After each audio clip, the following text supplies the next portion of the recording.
Salut à tous, j'espère que vous allez bien. On se retrouve aujourd'hui dans Excel 2016 pour voir ensemble comment insérer des lignes et des colonnes à l'intérieur d'un tableau. Alors vous le voyez ici, je suis à l'intérieur d'un tableau et j'aimerais ajouter des lignes et des colonnes. Il y a deux manières de faire ça.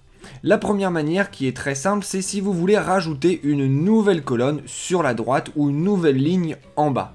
Dans ce cas-là, vous saisissez tout simplement le coin en bas à droite de votre tableau, vous voyez que votre petit curseur change de forme, et là, eh bien, vous rajoutez tout simplement une colonne à droite et autant de lignes que vous le voulez. Donc ça, c'est pour si vous voulez rajouter donc des colonnes sur la droite ou des lignes en bas. Maintenant, si vous voulez rajouter une colonne au milieu et des lignes au milieu d'un tableau, eh bien, ce qu'il faut faire, c'est tout simplement cliquer, par exemple, pour ajouter une colonne sur cette colonne-là. Si je clique sur cette colonne-là, ça veut dire que la colonne que je vais ajouter maintenant, elle va s'ajouter à gauche de celle-ci.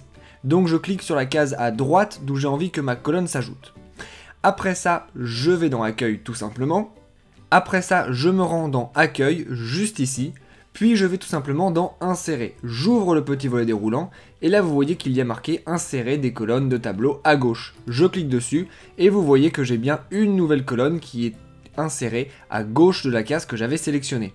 C'est exactement pareil pour sélectionner une ligne. Je sélectionne déjà n'importe quelle case en dessous de la ligne que j'ai envie d'insérer. Puis je vais dans Accueil, je vais dans Insérer et là je fais Insérer des lignes de tableau ci-dessus. Et j'ai maintenant une nouvelle ligne au-dessus de la case que j'avais sélectionnée juste avant et qui était ici. Pour supprimer des lignes et des colonnes d'un tableau, eh bien c'est à peu près la même chose.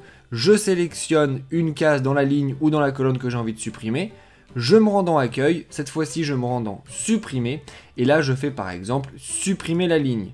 Si je veux supprimer la colonne, je fais naturellement Supprimer la colonne.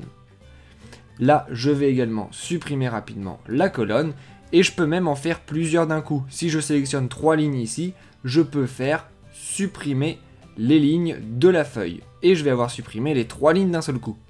Vous savez donc maintenant comment dans un tableau Excel ajouter ou supprimer de nouvelles colonnes et de nouvelles lignes.